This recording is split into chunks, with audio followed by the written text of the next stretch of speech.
All right, we've got my friends and professional colleagues, Bob Forrest and Shelly Sprague. You know them from back in the days in Celebrity Rehab. They're both accomplished addiction professionals. There's a lot of addiction stories in the news today. We're going to get to those, including the tragic story of Hayden Panettiere. Narcan at the bedside when she was found on the scene overdosed. I'm worried about my peers having given her not just the opiates that she overdosed on, but the benzodiazepines that often follow, and that is the fatal combination. She's been outspoken about her addictions and struggles over the years. Police have not found any foul play. All right, as I said, Bob is a musician, addiction counselor, author of Running with Monsters. Find him on X at bobforrestmusic.com. That's with 2 R's. Shelly has worked in addiction since 1997. Both are long-term recovering people. They've worked with me for many, many years, and they continue to work in the field as well. Shelly is at We Care Outpatient in Los Angeles. And then once I'm done talking to my friends, I got Dr. James Thorpe, another friend of mine, maternal fetal medicine specialist, high-risk obstetrical professional, of which there are only a few in this country. And he has been ringing the alarm about vaccine and premature, what are called spontaneous abortions. And now the evidence suggests that there was reason to be alarmed about that. He has more than 40 years in practice, and he specifically wants to talk about a New England Journal article about adverse pregnancy outcomes from the vaccines. Bob Forrest, up next. Our laws as it pertains to substances are draconian and bizarre. The psychopaths start this way. He was an alcoholic because of social media and pornography, PTSD, love addiction, fentanyl and heroin. Ridiculous. I'm a doctor, for Christ's sake. Where the hell do you think I learned that? I'm just saying, you go to treatment before you kill people. I am a clinician. I observe things about these chemicals. Let's just deal with what's real. We used to get these calls on Loveline all the time. Educate adolescents and to prevent and to treat. If you have trouble you can't stop and you want help stop it, I can help. I got a lot to say. I got a lot more to say.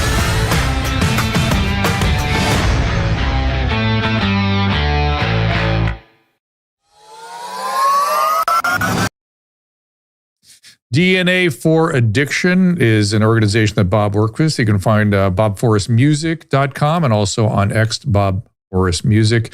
His book is Running with Monsters. The documentary is Bob and the Monster. Let's see. You know him from many sources. Follow him on X. I think that's the best place, I think. Oh, you don't have X? Bob, where should people follow you? I don't have that. I have that Instagram. Bob Forrest is a dad on Instagram. That's my thing. Bob Forrest is a god. Is a dad. That's dad. all I am, really.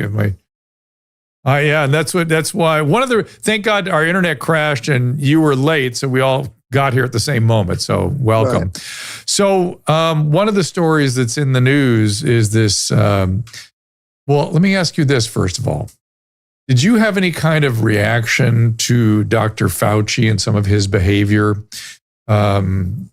As his sort of inflation, self-importance as he became famous during the dark days of COVID. I'm just wondering how you reacted to that. You could tell, like, he loved it, right? He loved those too many press conferences. We need a cure. We need we need him doctors doing to do their job, not all these press conferences. And I remember that one press conference when Trump was there and the CDC woman was there, and Trump said that use, bleach to bleach people. Yeah. And he was just joking, I think. And then Fauci, jumped all over that. He was just too much in the media, not enough taking care of business. To clarify that one was kind of interesting to me because I had read the article that morning that Cedars was doing work with disinfecting disinfectants. He didn't say bleach. The press said bleach. He said disinfectant. He said, maybe we'll find a way to disinfect your lungs. And Cedars was doing it. They were doing it with light disinfectants, and the article had come out that morning. And I happened to have read it, and it looked really good. And I thought, oh, this is hopeful. And when he brought it up, I thought, oh, got it. They already know about it. This could be good.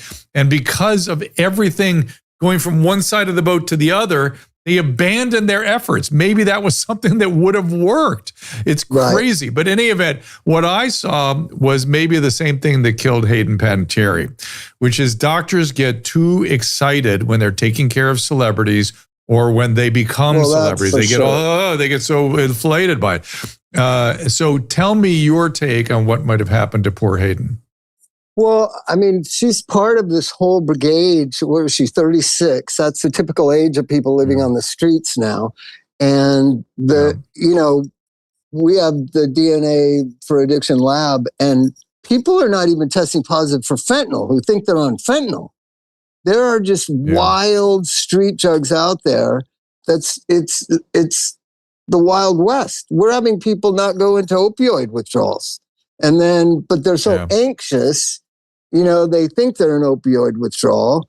And I think she was a part of this new world out on the street with trank and fentanyl, mimic drugs and diazepam and meth that isn't really meth. And you know, so you think, so your hypothesis, so she didn't get it from the old fashioned way from the medical system. She got it from the street, you think? Yeah. And I'm sure she started on the medical side, but that's not what she was doing. That's not how you die in a motel room, you know, 2,000 miles from home. Is she from there? North Carolina or wherever she was?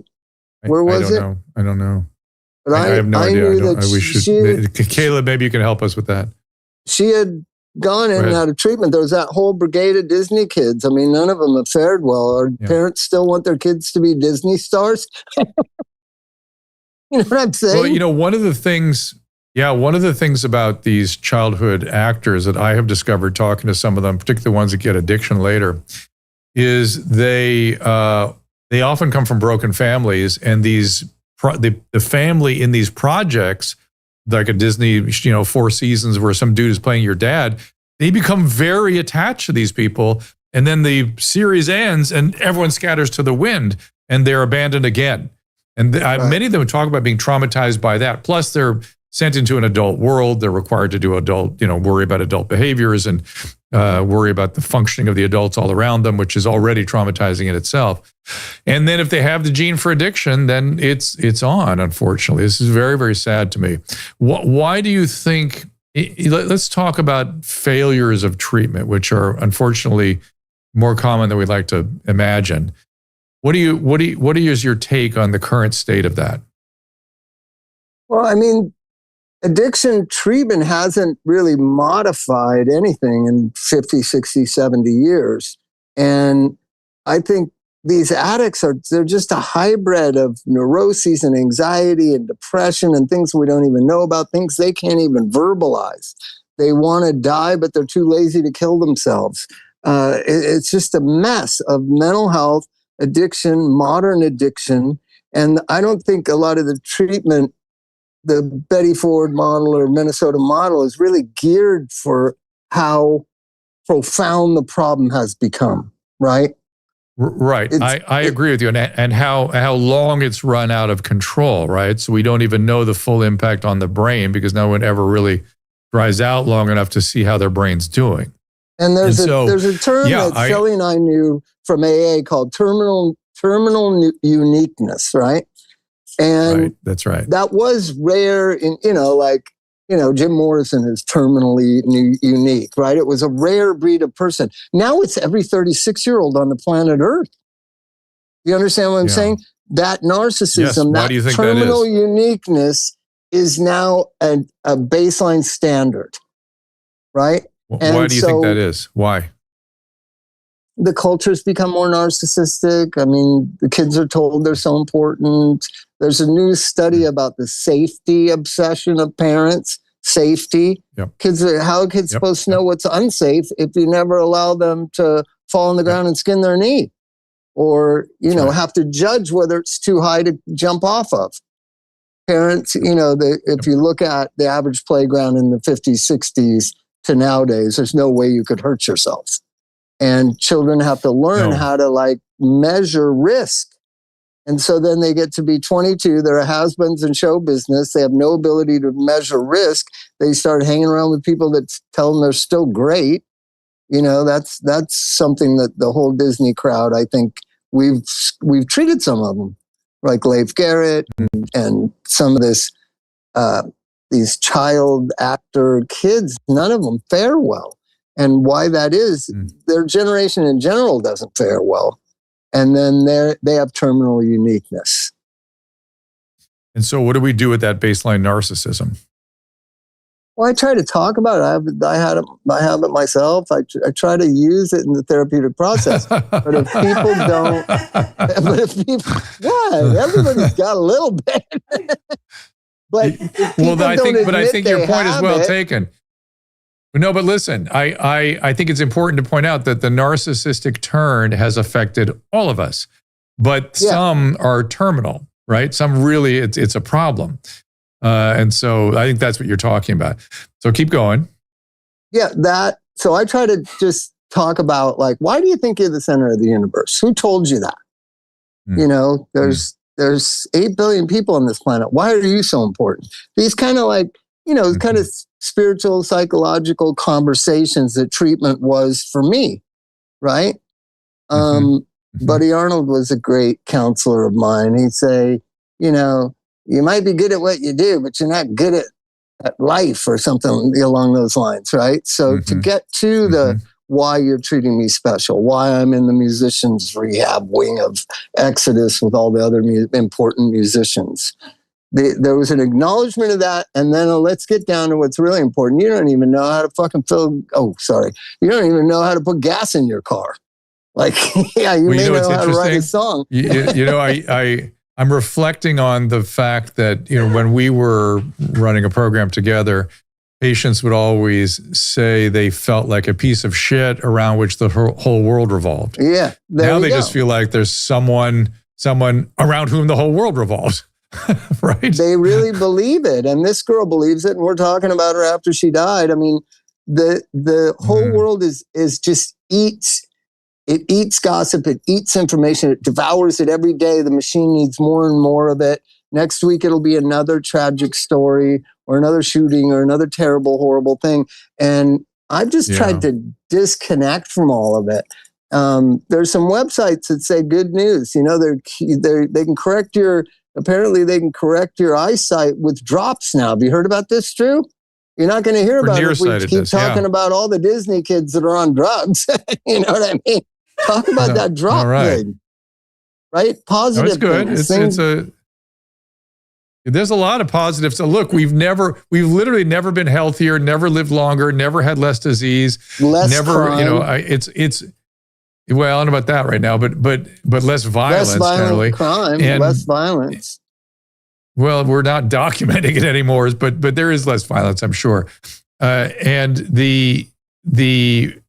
I think it's our relationships that are screwed up. And I think that's where the emotional vacuum is coming from. And all the internet stuff is fueling that. Right. And we're in it, like, why is it the thing that it's just tragic. Like I kind of heard about this girl a year and a half ago, and I was like, I know that world. Like she's in that world. This is a world. What's interesting is there's levels to this world of tranq and fentanyl and meth. There's what we obviously see on the street, which are homeless people sitting in front of stores and pushing shopping carts. But there's other levels of it where people are living in their cars. They're living in hotels. They're like, there's a whole forgotten world out there from these drugs that have hit the streets. It really does. I've noticed in my clients, it makes their brains almost like it's been erased with an eraser on a blackboard. Yeah, I know. And it's awful. That's right. That's interesting. What are some of the drugs that they're long names, like it's tranq. What is tranq, Drew? Tranquilizer of some sort. I think it's close to I think it's like a phenothiazine kind of drug, old fashioned. What is that? That's why all the movement problems. Why would people be wanting they're to non-benzodiazepine. I know, I don't get it. They usually mix it with opiates and things. It's an animal tranquilizer. Here, Susan's talking to her phone. What's that, Caleb? It's an animal tranquilizer. I think it's xylazine. Yeah, but that That doesn't describe what it is. Anything with zine is a major tranquilizer. So it's a phenothiazine. Xylazine. But then we had Matthew Perry. We have the ketamine, and the story about where he was getting that from was mind blowing to me. So but let's just talk. I gotta. Your mic. What's wrong with my mic? We have to. I have to. We've got you and I'll bring Shelly in just a second here. Yeah, we can all she's go talk together. She knows this world. She was working downtown with these people. She knows.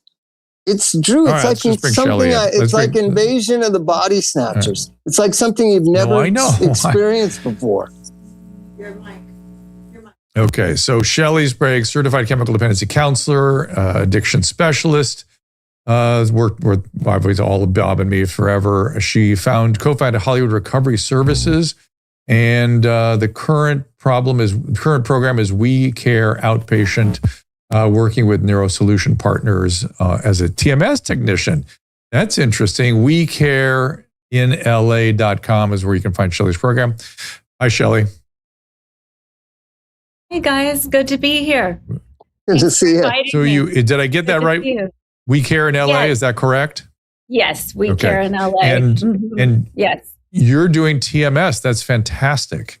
I am doing TMS. Transcranial magnetic stimulation is something that works for major depressive disorder, and I have seen great results from it. I literally have seen people go from so depressed, catatonic, in bed, can't get out of their depression, and after 30 days, 35 days, they're functioning at a much better level.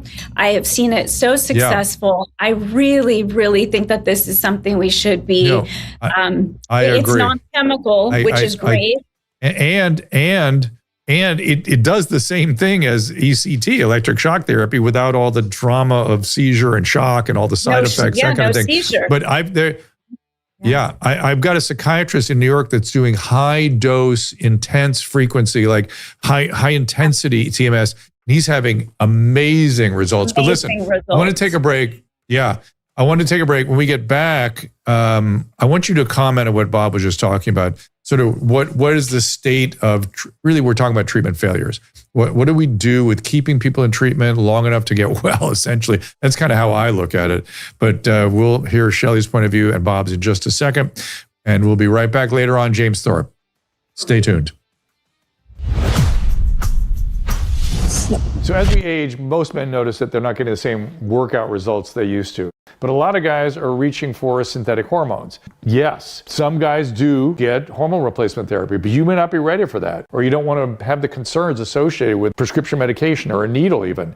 Physicians nationally are recommending products like BioPro Plus, which has natural growth factors and peptides that enhances muscle metabolism and hormonal health. I know tons of guys that are getting excellent results from this product. In fact, my own son noticed tremendous changes in the first week. He loves the product. He's always calling me for more. Go to drdrew.com/BioPro now. If there was ever a time to be rationally ready, it is now. I urge you to consider getting one of the emergency kits from the Wellness Company, because TWC has 7 different kits that are customized for a variety of situations. Wouldn't be a bad idea to take a look at each, considering, say, what we've just been through in California with the fires.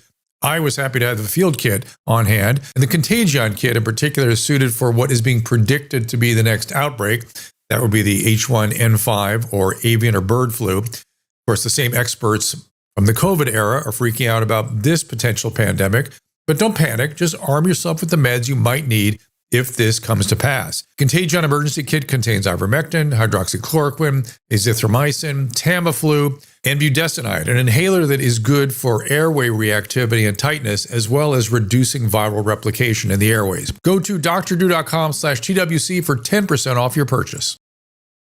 Dr. Drew said the best way to quit drinking is by going cold turkey, and he's a doctor, so why would you question doctors? Dr. Drew called me unfixable.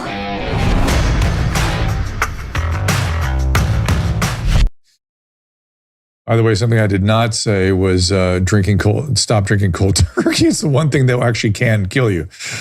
Shelly Sprague-Foster, you can follow her on at WeCareLA.com, where she is working in treatment. Shelly, give us your thoughts about the state of treatment, and why people, first of all, why people don't seem to understand this is a progressive illness. That gets left out of every conversation. It progresses and ends in death. That's where it goes, or hospitalization, or in jails. That's where, though we don't hospitalize and we don't put people in jails anymore, so they die. So why the failures? What would you say? I think that people don't have the staying power to deal with the long-term nature of what is required to really recover. Number one, it does not take 30 days. And because now the drugs that are out there now, they require a lot more inpatient treatment that's not available, readily available. That's right. And people don't want to take the time or the money to go into treatment for long-term. People have to go in for 90 days. They have to be in contained environments that are therapeutic, and they don't want to do that. And especially people who have resources, they think that they can take shortcuts because they're special. And like what Bob was talking about earlier, and that terminal uniqueness, addiction feeds off of uniqueness and feeds off of minimization of the issues. And I maximize when someone comes to me and says, my son or daughter or friend or relative is taking XYZ, I say, they talk to somebody right away. They need to talk to somebody right away. They need to figure out if this person needs help, they need addiction treatment. Lots of times it's so far down the line, 2, 3, or 4 or 5 years they've been addicted, and people are just starting to see the consequences. People don't need to go to rehab just because of consequences. They need to go to rehab if they are sick. And we're treating them like not sick, and they're very, very sick. Yes. And I don't understand how I can get across to people that this is an illness, and it's not a moral failing. It's crazy. An illness. Yeah. And we really need to. It's treated in this state as just a choice, a recreation, just as something they're leading their best life. This is as sick. This is as sick as humans can get in terms of their brain disease, other than some neurodegenerative disease. On a psychiatric spectrum, and by the way, typically they end up with psychiatric symptoms because of the drugs, or they may start with psychiatric pathology to begin with. In either case, it's complicated and it requires high-level professional training. And Shelly, do you know who's not trained to manage these kinds of cases? Social workers. And they're the ones we're asking to manage this stuff out on the street. It's like we might as well give them a scalpel and tell them to do abdominal surgery. That's how distant the training is from where they're at. So do you have any ideas about how we... Yeah, I do. I feel that... Well, I feel that people now out on the streets on these chemicals, and Bob was right, these are chemicals. We don't even really know what's in them. These are chemicals, and people have PTSD. Their frontal lobes are completely offline. You can't reason with them. You can't talk to them. You can't reason with them because they're in a trauma response. If they're living out on the streets, especially for 2 or 3 years on the streets, their brain does not work. There's no way to sort of say to them, hey, would you like to go to treatment? These things are going to be extremely difficult to get people to start thinking along the lines of caring about themselves or getting shelter or eating food. It just completely disrupts the whole system. So the person puts drugs and alcohol at the top of that list of things to do in a day, not get shelter. And when we don't have gravely disabled anymore in this state, so you can't go, hey, this is not okay, we got to help you. Your brain is not functioning normally. Frontal lobe, as you say, is offline. You have anosognosia, which is a block of insight. This is what happens in all addictions. It's not, you're not a bad person. Come with me. Let us help you. I'm going to bring Bob back in, but before I do, Shelly, one quick question. That Clancy trial, have you seen that case, that woman who killed her kids? I have seen bits of it. Yeah, bits of it. Me too. What do you imagine, just from your brief brush with it, what do you imagine happened there? Well, I'm going to assume that there was psychiatry involved. There was therapeutic interventions because she did get help, from my understanding, and then possibly medicated, and then possibly something went awry with the medication or some kind of problem there. Or what if she was seeing multiple physician extenders, one PA, one nurse practitioner, one after another, where that list of medication you're seeing there, one didn't know why the other had selected it, really. I mean, you got to have one person shepherding all this stuff. Bob, I'll bring you in really quickly for comment on this case also. Sounded like she needed inpatient. Oh, she had it for a minute, but then, of course, right out. Mm-hmm. But what I was going to talk about is the people on the streets. There's two categories, Drew. You're talking about the gravely disabled. Nobody's going to pay for them to get the treatment they need. That's almost a generation lost, in my opinion. Even if you got the law that you keep screaming about, no one's going to pay for these people to go repeatedly to treatment. So that street generation. Bob, let me tell you. Let me say something. What are we wasting every year on homeless? 20 billion, something like that. 30 billion that for sure. You don't think we could run a treatment program for 100 million? You don't think we could do that? And billions are available. I think the old way we did it is why I and several hundred of my friends are sober, which is you can't live on the street. You go to jail. You detox. Yeah. How many times I kicked in jail, or Mike Shelly or Martin, like we all kicked in jail. It was good. It was a good thing, right? And they got rid of that because we want to be compassionate towards the addicts. But so that generation, I mean, that level of addiction, I don't know. I don't hold out a lot of hope that a magical gravely disabled, I don't know what you're going to do with them. The other part is the people who do have insurance and access. That they do have access to care, they don't want it. Yeah, they won't stay long. That's because they can. But of course, because they have options. They can go do drugs. The good news is the people with resources who stay for 6 months are still getting sober, and that is the truth. Okay. Right. Okay. And so 6 months. Yep. So Shelly and I just talked about a client today. Drew, it's pot. Right? The drug of choice is pot. Somebody's calling me. The drug of choice is pot, right? And Shelly and I were talking about 4 months inpatient. Like, people don't think of like, oh, it's just pot. No, the person's brain needs to settle back down. The person's brain needs to settle back down. Manic psychosis, very common now. But also just the pandemic really made that worse. But to get your brain back thinking optimistically, thinking in the possibilities of things, it takes 3 or 4 months. And nobody with resources wants to stay 3 or 4 months, but the ones that do succeed at a very high level. Now, I wonder if we could get some of these people up the street and figure out how to get them 4 or 5 or 6 months treatment, right? Right. That's right. That's what I say. I totally agree with you. We're all saying the same thing, which is I knew we'd get here, which is treatment does work. It's just hard. It requires a high level of professional training and lots of experience in the team. And the team's got to be unified and, clear what we're dealing with. And you need time. Brains heal slowly, probably the slowest of any organ.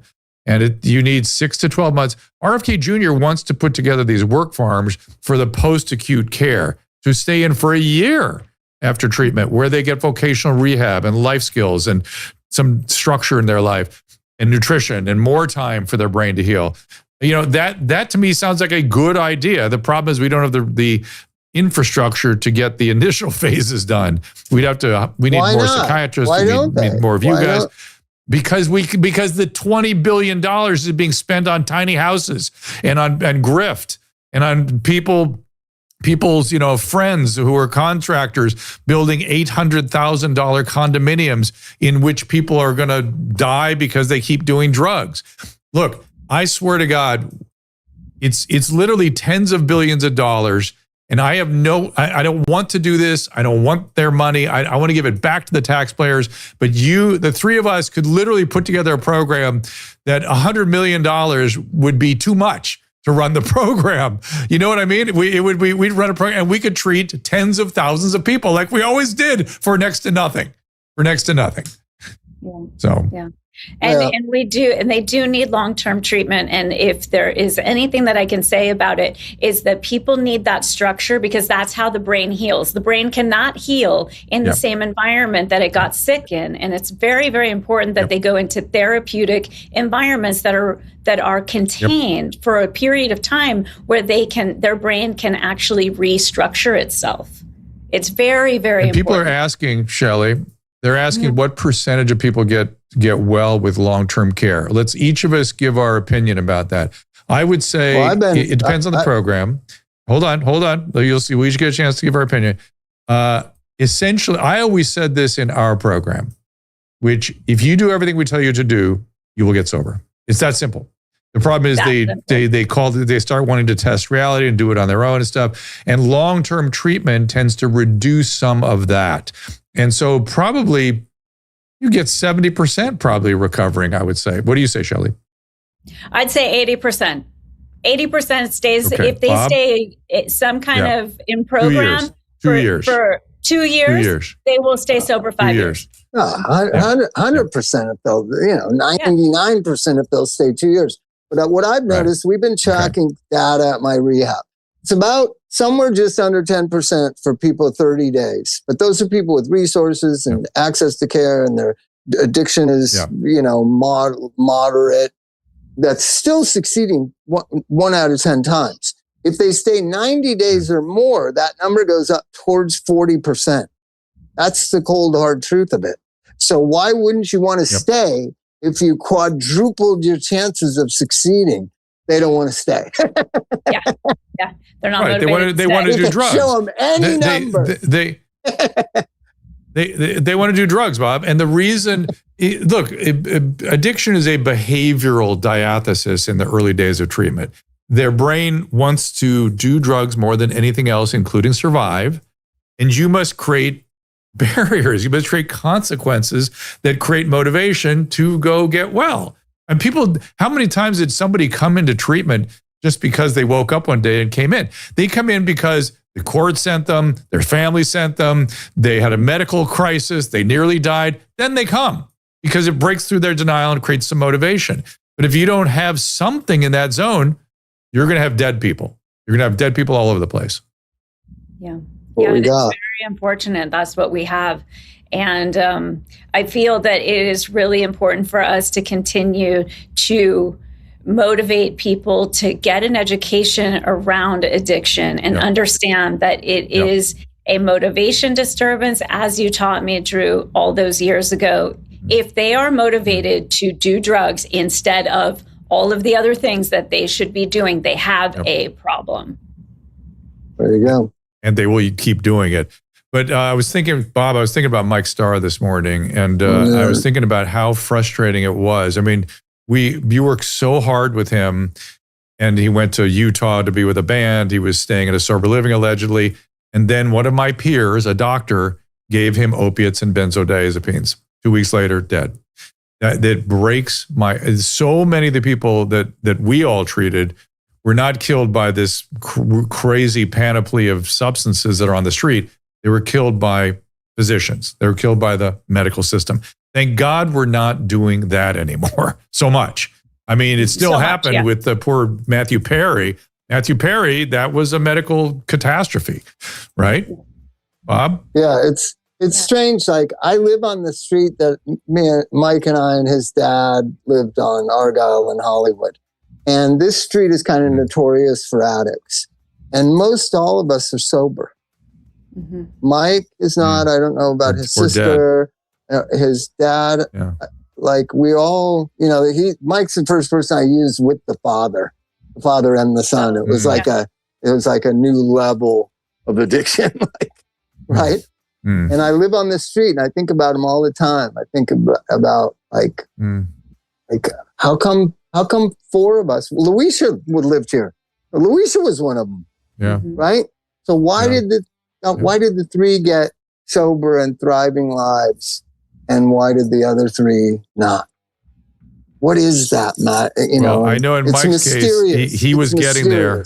Mike was getting there, and the medical system killed him. It's that simple. Yeah, but he knew not to go to them. He knew not to go to them. No, listen, man, I talked to him 2 weeks before. He said, I'm having back pain. I said, Mike, whatever you do not tell a doctor. I swear to God, do not tell a doctor. And so anyway, I just wanted to share that with you. I've been thinking a lot about him too, and it's just a heartbreak, total heartbreak. But again, I guess it's the Hayden Panettiere thing reminded me of how treacherous and destructive and dangerous and fatal this condition is. I'll give you guys each just, give me 20 seconds, last thoughts. Shelly, you first, then Bob. Well, my heart goes out to anyone who is suffering. My heart goes out to anyone who has lost a family member. I have deep, deep empathy for you all. And I hope that if there's anything that I can do to help, I am happy to help guide. I'm happy to help people to get sober. So thank you for giving me the opportunity to be here today. Thank you. Yeah, and I'll just Shelly, say, always a privilege. I'll just say, I'm not kidding. I'm talking to the addicts if they're listening. You're going to die. Look to your running buddy there. One of the 2 of you is going to die in the next 5 years. That's just the numbers. And so when people are shocked that this young, poor, sad girl died, it's not shocking to me. Right? It's shocking to the people who liked her on Disney, or whatever, followed her. It's not shocking to me. 1 out of 2 are going to die. And the question is, are you going to be the one that dies or the one that thrives? It really is up to the individual, Drew. It really is. Yeah, it is. And yet I see miracles all the time. People that, I would not have imagined would get Steven it. Adler. They what themselves. About Steven Adler's still alive? He's doing great. Steve's doing great. Do we have that video, Caleb? Yeah, there's a picture of him playing the drums. You got to remember when we got Steve, he had just tried to cut his head off. And he was poor guy, was so ill with stuff. There he is. There he is. Yeah, there he is. They're saying that. I walked in, I was ready. Can't hear him. I was ready. And Dr. Drew is so helpful. He can explain to you reasons why, you're drinking and drugging. And he can explain it in a Sesame Street way, where it's pretty basic. Just... Okay, we got it. But I love Steven. We all love Steven. You got him off of heroin, and he was just praising it. This was 2 months ago. Steven is... He's still alive. We have nothing but affection for literally everybody we treat. And even the ones... Yeah. He is. And so was Mike. That's why I'm heartbroken about that one. That one just... He tried everything. He started that sort of organization. He was reading this great book. He came on our show. He was reading, what was the name of the book he was reading? The 8 Principles or something. It was something he found. 4 Principles or whatever. The 4. He was really into that. Yeah. I think it might have been that. Yeah, he got a lot out of that, and it really helped him frame things. He was getting on with his mom and everything. Yeah. All right, I've got to move on to an entirely different. It works if you work it. It works if you work it. It's that simple. You just got to show up. You got to listen to the Shelly, listen to the Bobs of the world. It's but I'm beginning to increase my awareness that there's a gift of desperation. And if you help people get to that point of desperation, they really have a much higher probability of getting well. So, all right, guys, thanks for being here. We'll talk soon. All right, see you later. Have a good night. God bless you. Bye-bye. All right, we're going to switch gears. I do want to ask Dr. Thorpe about the Clancy case too, because he is an expert in all things related to pregnancy. And we're going to talk about the vaccine and the risks that were hidden from us as it pertains to that vaccine after this. Dr. Drew here. Fatty 15 was discovered working with the Navy's fleet of dolphins. A brilliant veterinary epidemiologist realized that dolphins deficient in this odd chain fatty acid were helped by replacing that fatty acid. They didn't get the conditions. Turns out humans have similar deficiencies. It supports healthy glucose metabolism. It gets into the cell membrane and decreases the pool of available oxidizable species that can lead to ferroptosis. So it is considered the longevity nutrient. If you'd like yours, go to doctor.com/fatty15. I don't see the profession doing anything to really build trust besides you. Happy to be on here. Thank you for having me. You and I see the world the same way. What is it like for you to be the most chiseled and best-looking man in media, giving us the information we need? Thank you for the truth. My pleasure. We are going to take your calls at 833-3-DRDREW. Back to school and looking for some solutions to what to give the kids. Skip the processed junk food. Paleo Valley has great treats. Your kids will love them, I promise. The meat sticks are delicious, high in protein, packed with nutrients, 9 varieties. There's something for everybody. I love the original beef and the venison. Keep in mind, they are fermented. You heard RFK Jr. talking about eating fermented products. These are fermented for that reason. Paleo Valley superfood bars as well are made with grass-fed and finished bone broth. Also nutrient dense and no sugar added in that case either. Come in chocolate chip, apple cinnamon, lemon, red velvet.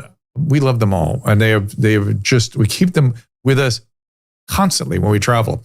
Go to drdrew.com/Paleo Valley for 15% off your first order and 20% off when you subscribe.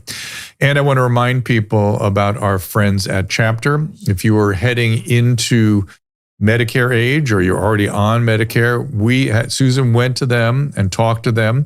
I was very concerned that I was paying too much. And at one point I was. They told me that my history was that I'd done the wrong thing with Medicare and my private insurance. I didn't know what I was doing. I could have saved a ton for that year if I'd been talking to Chapter. So it's getting the wrong coverage without even realizing it. So I continue to recommend talking to the team at Chapter. They're independent Medicare advisors.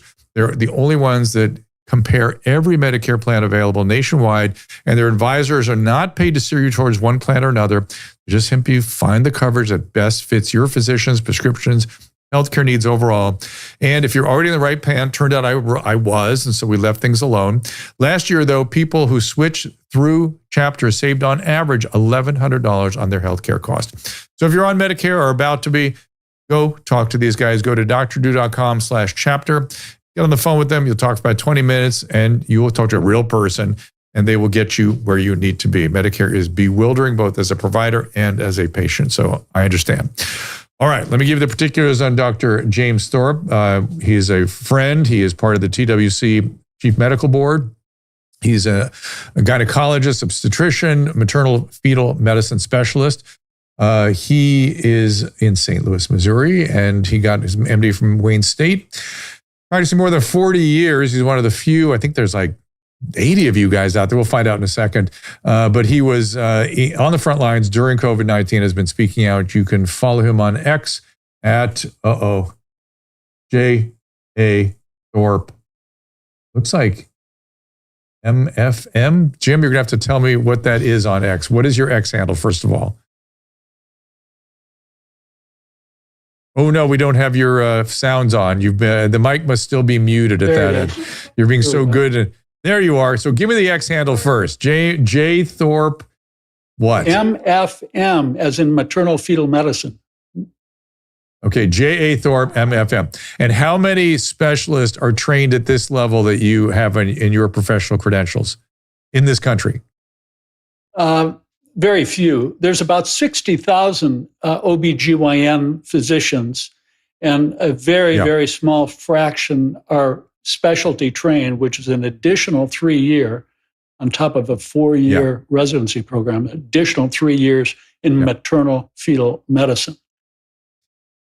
And before we get into the vaccine catastrophe, I want to ask your opinion on the Clancy case. I don't know if you've had to brush by that at all. This case where this woman killed her 3 kids and tried to kill herself. And it has brought to the forefront the whole conversation about postpartum psychiatric symptoms, frankly. And it's I personally have saw tons of it at the psychiatric hospital back in the day. And it is dramatic when people develop it. What are your thoughts on that case? It's an extraordinarily sad case, Drew, and it brings to my mind this recent allegation of first-degree murder of the mother of twins, right, in Idaho. So these are extraordinarily sad cases, and both of them are very different cases. I don't have your expertise and your level of expertise and knowledge and practice in psychiatric illness. What I do know is that I first authored a paper with you and many other highly esteemed colleagues, including Dr. Peter Bregan and Dr. Peter McCullough, and we looked at 86 lower-level terms from the VAERS database that were all cognitive and psychiatric illnesses, symptoms in the VAERS FDA database, and it showed a very concerning safety signal for each one of those. And by the way, that included homicidal and suicidal behavior, which is associated with the COVID-19 vaccine compared with all other vaccines together, non-COVID-19 vaccines. So this brings into play what could have, were they vaccinated? I know that psychosis and cognitive decline are multifactorial. There's many, many, many variables, which you know better than I do. But did the COVID-19 vaccine contribute in part? I don't know. And let's talk about what you were seeing in terms of what we now know to have been hidden information. Dr. Fauci framed it as cytokine activation, or I think he even used the word storm, which to me, just by itself, is something I want to know about. Forget whether it actually causes the first trimester terminations. I just want to know that the second shot was causing cytokine storm. That's incredible news. I wasn't aware of that, and yet it makes sense with some of the problems I saw. That was hidden from us.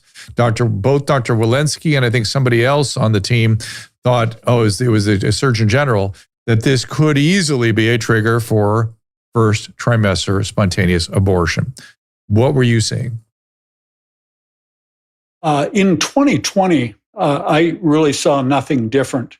And after the rollout of the vaccine, I personally saw a massive increase in miscarriage, fetal death, fetal anomalies, preterm rupture of membranes, preterm delivery, cervical insufficiency, the whole gamut, fetal death, fetal cardiac anomalies, fetal arrhythmias, significant placental complications, failure of the baby to grow inside the womb, and newborn death.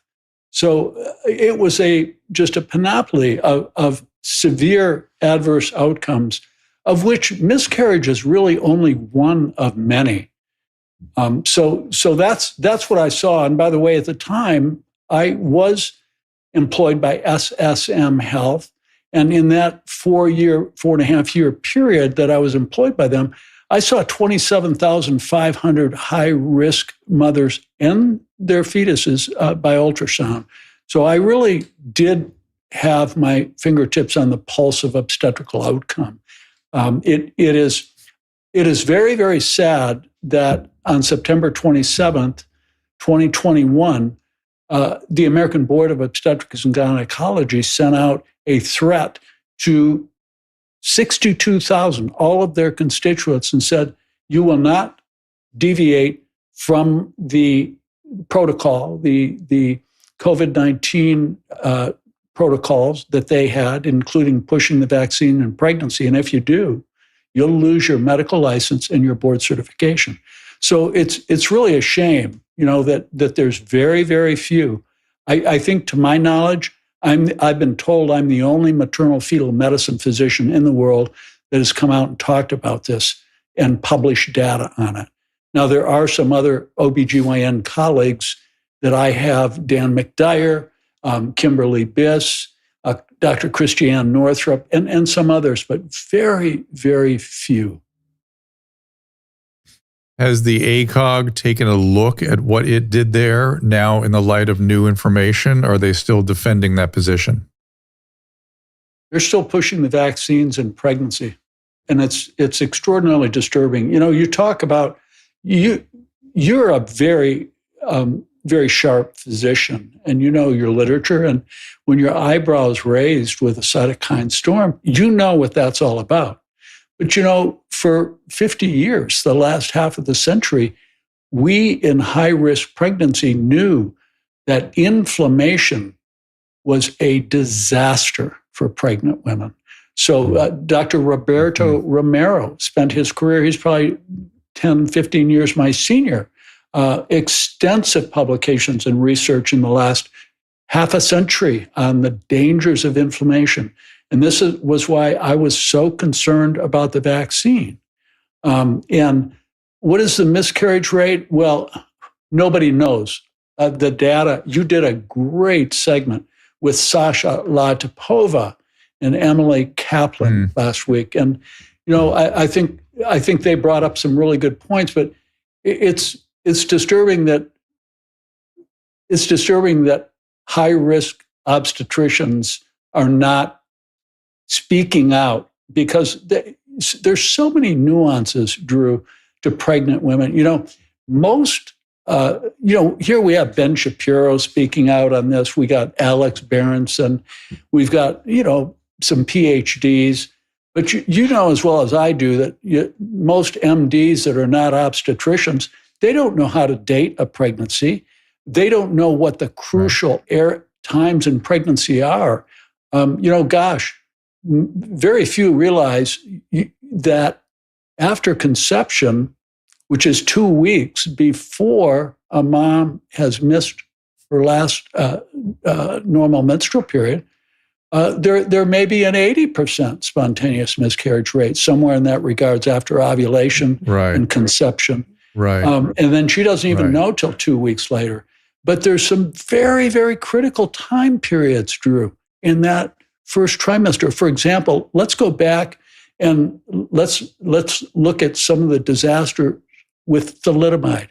What we knew is that one 50 milligram pill, Drew, one of thalidomide, 50 milligrams, if given 20 to 36 days of conception, after conception, some experts would say 100% of those babies were affected, either miscarried or severely damaged with the phocomelias and other anomalies. So my point there is, to date, there are no data.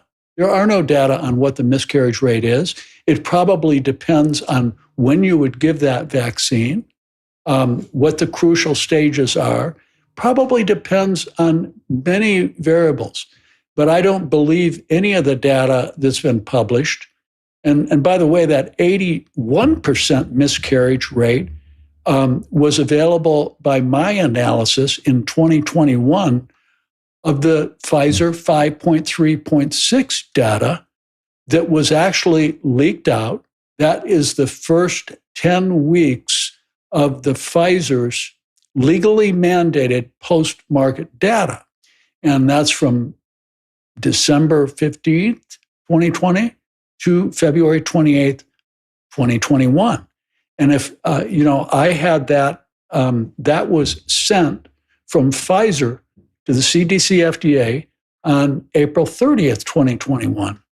But that data was available to them. It was available to me.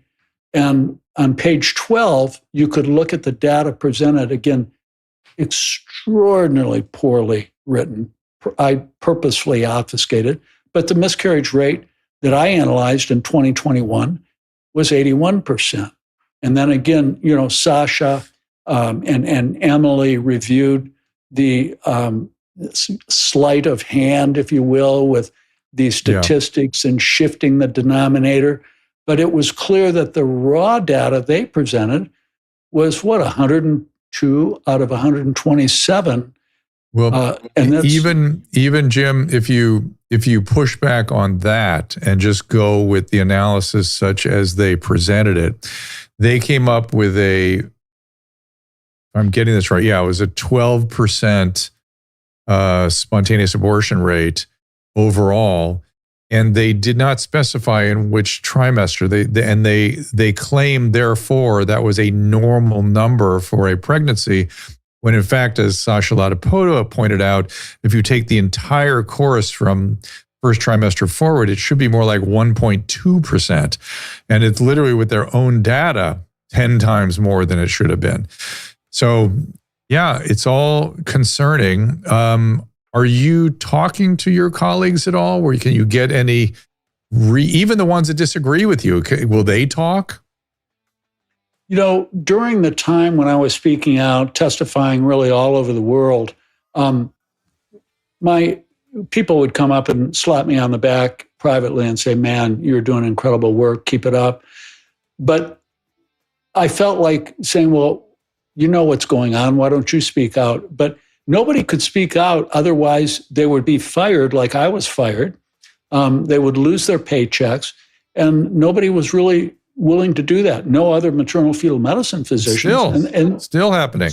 It's still the case, I think, right? That's exactly I had an exchange with a colleague this morning. And we started talking again about being the French underground. Like you can't talk to anybody. I'm sure there are people who agree with some of the stuff that I'm thinking these days, but you can't discuss it because everyone's scared to death. So it's a weird time in our profession. So is there anywhere people can go to get reliable information, in your opinion? Well, I think that I've recently outlined 12 tiers, layers, hierarchical 12 layers, onion peels, if you will, of medical journal publication fraud. So if you go to AI, you're going to get AI assimilating that fraudulent data. Unfortunately, as you know, the statistics were manipulated. Patients were counted as unvaccinated 13 days after their vaccine. And we know that this altered all the statistics. That's what the hospitals did. That's what the CDC and the government did. And so you can't really rely on medical journal publications. Jim, to interrupt you, we have that New England Journal article and the editorial by Dr. Walensky. You want to address that? Well, yeah. What I'll say, absolutely, it's really horrible that on April 21st, 2021, the editor-in-chief of the New England Journal of Medicine, Eric Rubin, and his managing editor had Rochelle Walensky on, and they pushed the COVID-19 vaccines in pregnant women, and it came out in the same issue that the Shimabukuro article came out. And all of them knew. Now, Drew, all of them had these emails. They knew it was a danger in pregnancy. And you could, maybe Caleb could bring up that clip where you have Rochelle Walensky saying, "There's never a bad time to take the vaccine around pregnancy. You can take it before pregnancy. You can take it while you're conceiving. You can take it in the first trimester, the second trimester, the third trimester, and breastfeeding." And she's not an obstetrician. She has no knowledge of obstetrics. And she knew, and she still pushed it. And, there was a money transfer, and I've published this. There was a money transfer from Walensky, HHS, CDC, to the New England Journal of Medicine.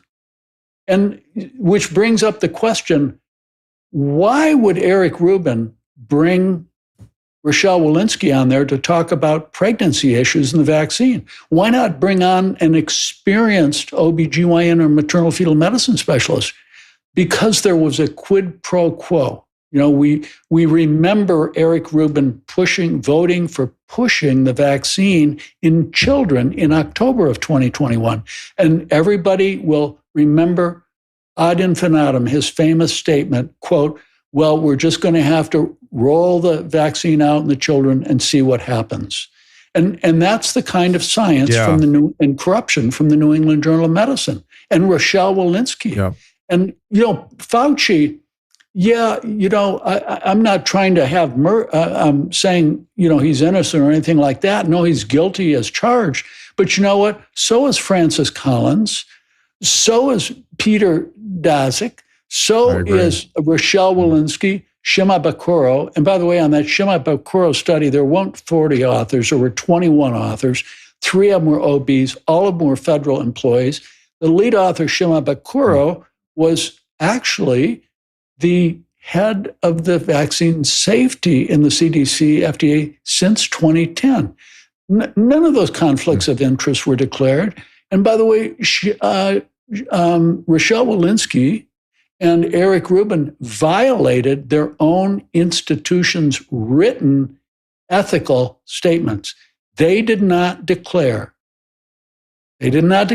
monies transferred from HHS to the New England Journal of Medicine.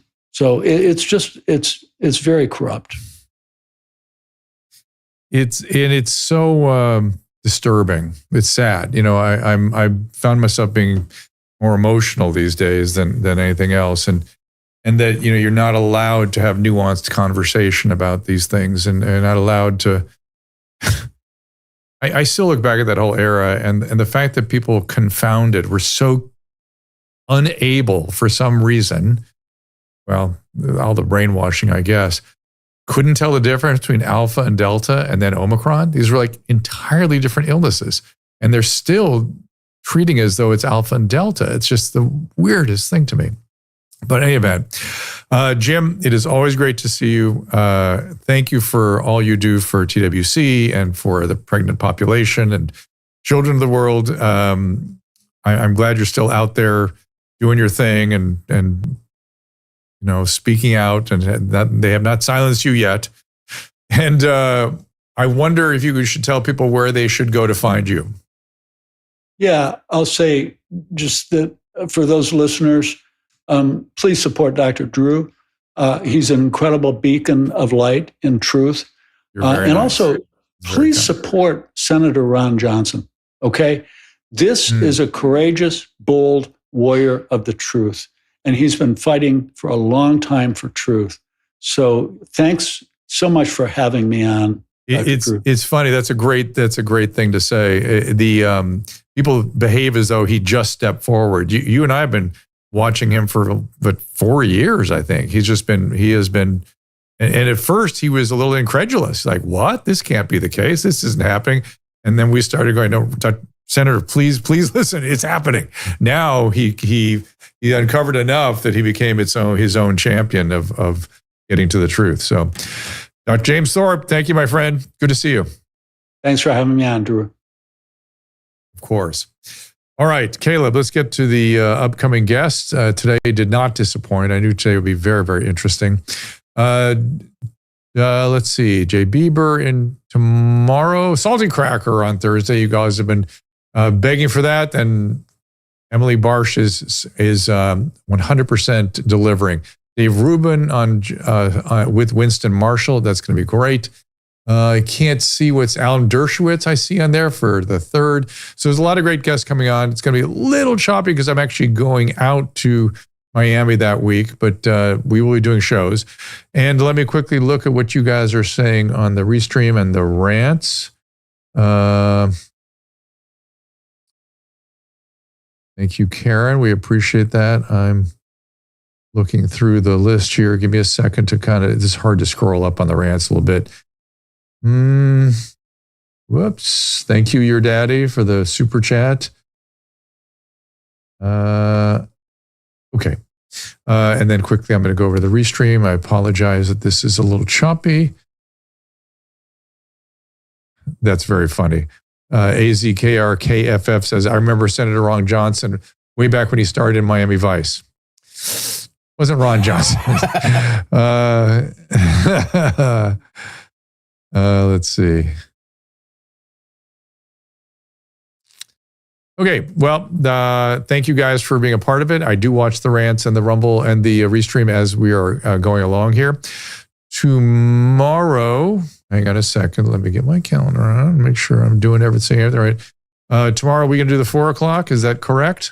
Yes, that's correct. 4 o'clock Pacific time with Jay Bieber, who is not Justin Bieber. Everyone's saying, what does that stand for? Jay Bieber. It's a totally different guy. Yes, for sure. And I will be there 4 o'clock. All of us will be around again. We'll see you then. Ask Dr. Drew is produced by Caleb Nation and Susan Pinsky. Emily Barsh is our content producer. As a reminder, the discussions here are not a substitute for medical care, diagnosis, or treatment. This show is intended for educational and informational purposes only. I am a licensed physician, but I am not a replacement for your personal doctor, and I am not practicing medicine here. Always remember that our understanding of medicine and science is constantly evolving. Though my opinion is based on the information that is available to me today, some of the contents of this show could be outdated in the future. Be sure to check with trusted resources in case any of the information has been updated since this was published. If you or someone you know is in immediate danger, don't call me, call 911. If you're feeling hopeless or suicidal, call the National Suicide Prevention Lifeline at 800-273-8255. You can find more of my recommended organizations and helpful resources at drdrew.com/help.